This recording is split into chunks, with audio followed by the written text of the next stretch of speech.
Okay, so people who struggle the most as a directors are usually the ones who failed to learn better while they were still managers. So if you're not a director yet, congrats. It means that you have time to avoid all these mistakes and set yourself for a great career success. In this video, I will break down 3 main things that you can do that won't be easily attainable for you at the later stages of your leadership career. Let's go. And the first thing you can do is learn how to coordinate others. Here's the thing, if you are manager of a relatively small team, it usually implies that you don't have managers below you. So everyone who are your direct reports are individual contributors. And if you're already leading a big department, there are most likely multiple levels of managers, below managers, below managers, and all of them are part of your organization. And the task to get all these people aligned on something is very hard. It's not impossible though, but to do this efficiently, you need to first learn how to coordinate a much smaller team, a team of only your direct reports. Having everyone perfectly aligned and coordinated is a luxury that only a small team can have, because it is practically easier to sit everyone together in the same room and discuss everything with a full transparency. What are the goals? What is expected from us as a team? What are the potential problems that we already see or envision in the future? Coordinate our plans and next steps. And don't get me wrong, you will have still misalignments, even in a small team, because that's not the point. The point is for you to identify these miscoordinations much faster, which is easier in a smaller team. So you will be able to see where you miscoordinated someone, and you'll be able to first fix this, and second, reflect on why this happened for you not to make this mistake again. In a bigger team, there is a risk of you even noticing that something is not right, I don't know, after a quarter when you check the results and you see that something is not achieved. So learn how to coordinate people better. It's not an exercise of training the team. It's exercise for you to learn this, for you not to make these mistakes later in a leadership career. Thing number 2 that you need to do while your team is still small is to learn how to communicate. Because here's the thing, when you move up the hierarchy, the communication gets much more layered and much more complex. And it is so hard to navigate it if you didn't learn how to communicate as a manager while your team is still not that big. All these directors and VPs, they have much more advanced communication concepts that they use.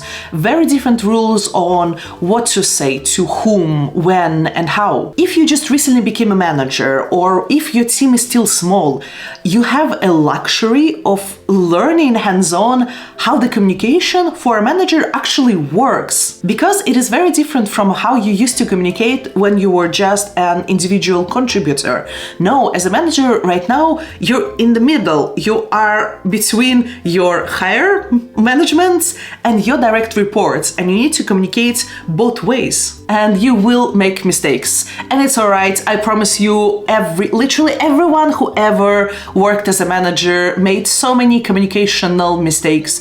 When you say the wrong thing, say a thing to the wrong person, when you don't know how to convey an idea or message to your team, or you don't know how to properly advocate on your team's behalf to your management. The point is that in a small team, it is easier for you to identify these communicational gaps. You know, people say that communication is not about what we say, it's about what other people hear. I do mentor managers sometimes, and for some reason, this is one of the most painful things for people to personally acknowledge. Yes, I communicated, and yes, for some reason it didn't work. But if they do actually ready to acknowledge this, if they are ready to improve, this can become a core leadership skill set for them, how they communicate. Also, we need to be mindful that the higher we get in the corporate ladder, the more people are getting hesitant to speak transparently to us. Of course, it is different from culture to culture and from company to company, but in general, people sometimes can be intimidated by the title and by the power of higher-ups. And you can be the nicest and the most approachable manager possible. First, you can still experience that. And second of all, sometimes, like the higher you get, the less managers even notice that people are not actually telling them the truth. Especially the ones who did not learn how to properly communicate and listen when they were just starting as managers. So don't be that manager that everyone is just saying nice and pleasant things because they don't know how this person would react if you would tell some unpleasant truth. Learn communication, learn transparency, learn active listening. I promise you, this is the investment in a skill that will help you all across your leadership career on any and every step of the way. Finally, the third thing you can do while your team is still small is to learn how to connect. Personal connections with people in the team are incredibly important for a manager, but it's very hard to achieve a good, solid connection with everyone if you're managing a bigger team of managers and below this manager you also have people. It's just a big organization. So as a director, how can you possibly solve this? You either will try to connect with everyone, which is not easy, or you would focus on having a good connection with your direct reports and rely on them maintaining their relationship with their teams. Different people approach this differently, of course, but let me ask you, when you were not a manager just yet, when you were just an expert, like an individual contributor in the team, did your director or like manager of your manager, did he or she know your name? Did you have one-to-ones with him or her? Yeah, I also think so. I think the majority of directors don't do that because, well, you get it. My point is, develop personal connections with people in your team while it is still small. Because this is a luxury and you won't have this luxury when your team will be big. That's just the way it is. First, it's an incredible learning because you're in a different role, right?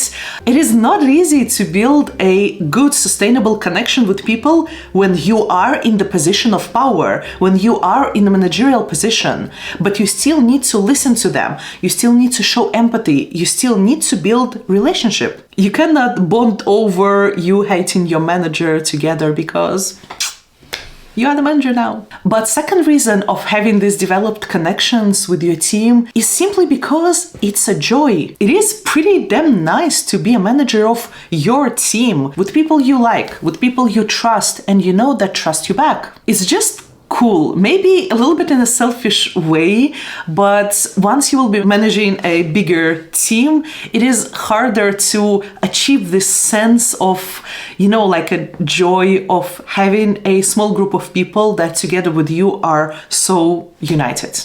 Not impossible, but harder. There are more things that you can do to level up your leadership skill sets. For that, check out my video on 5 leadership habits that I don't see a lot of people talking about. So thank you for watching and I will see you there.